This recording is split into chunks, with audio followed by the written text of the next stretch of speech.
everyone, I tweeted a while back asking what people would want to hear if I made a video about my anxiety. I will eventually talk about my anxiety specifically, do a video about how that's affected me in my life. However, my friend Nicole asked how to be a good friend to someone with anxiety. I do need to begin this video by saying that everyone's anxiety is different. Different things will trigger it. It will act differently for everyone. Might not be helpful for specific circumstances or specific friends. However, you might get some idea of what to look out for.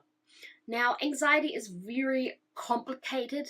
It often goes hand in hand with depression or other sorts of mental illness.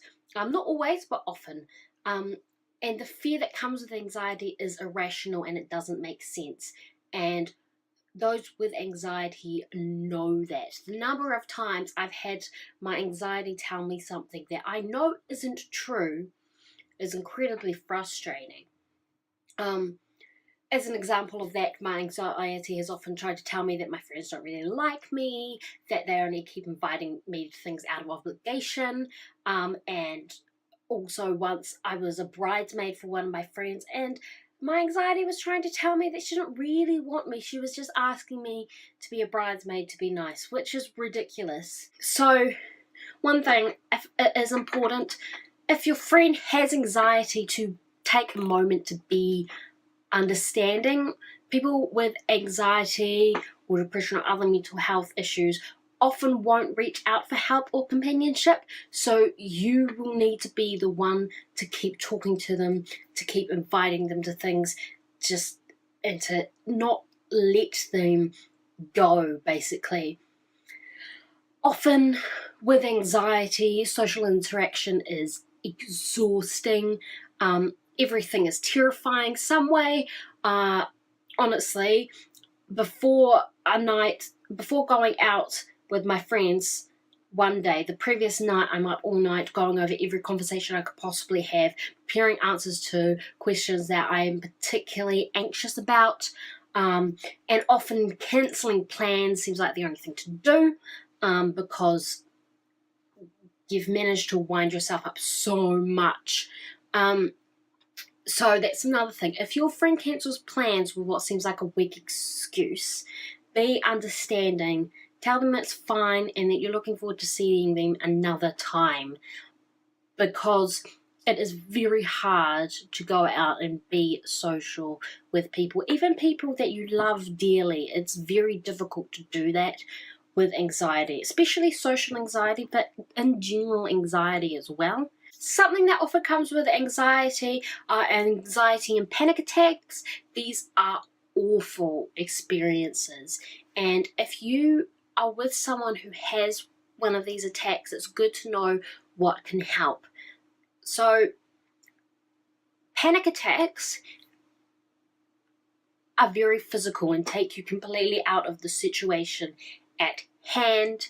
It can be difficult to breathe. Personally, I'm crying. I can't stop crying, as well as finding it difficult to breathe. There's all sorts going around. So there's one thing to do to help with your friend is to ground them. So there's different ways of doing that, and you can look into that. But before you do that, you should probably try and get them to help control their breathing. So the best way to do that is to do it yourself, doing it slowly in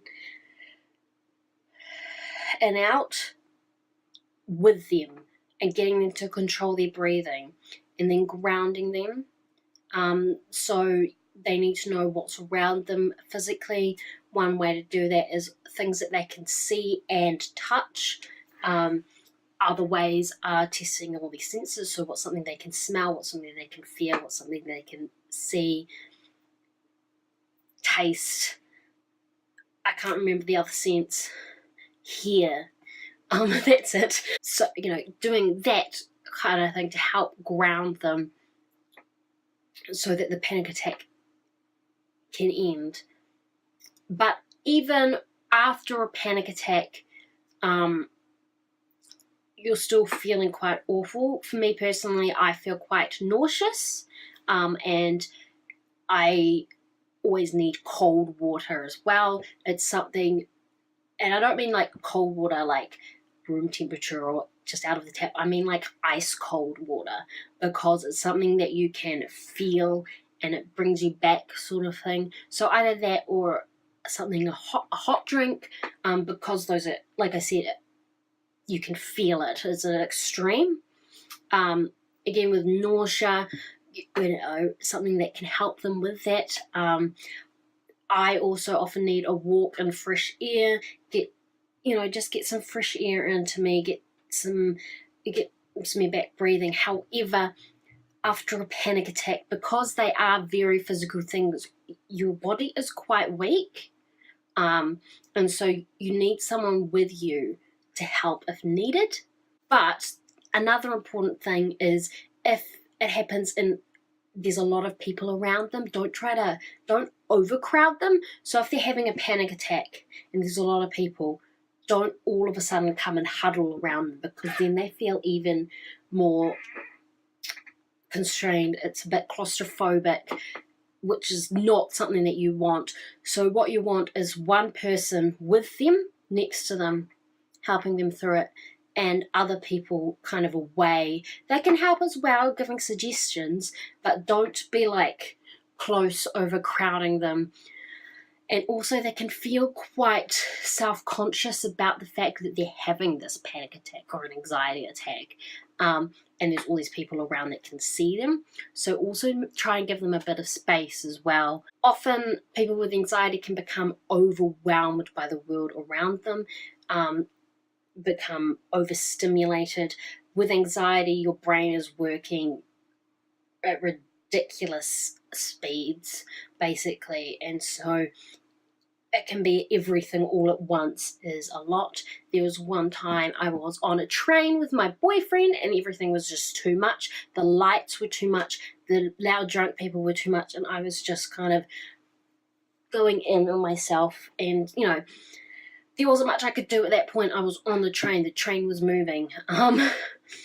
But just be aware that can happen, and also try and help them through it as well. Basically all we can do. Now, if your friend with anxiety lives some distance away, so it's like an online friend or you've moved or whatever, a lot of what I've just said isn't relevant. However, you can still help, because often those with anxiety or other mental health issues turn to the internet because it doesn't seem as personal. So as long as you let them know that you support and love them, and let them rant to you every now and then, because sometimes that's all they need, a way to offload everything that's going on in their head. Leave a comment below if you have anxiety and have anything else to add, or anything that you found has helped you or a friend or someone with anxiety. Please share it so that other people can get an idea of what can help with anxiety. Also, I will leave a video here, the playlist of my chronic illness, well not chronic but illness playlist, that will have everything I've done previously about my chronic illnesses, plus this video will be on that playlist as well, and you can subscribe here. But that is all for this video. Thanks for watching, and I will see you next time. Bye!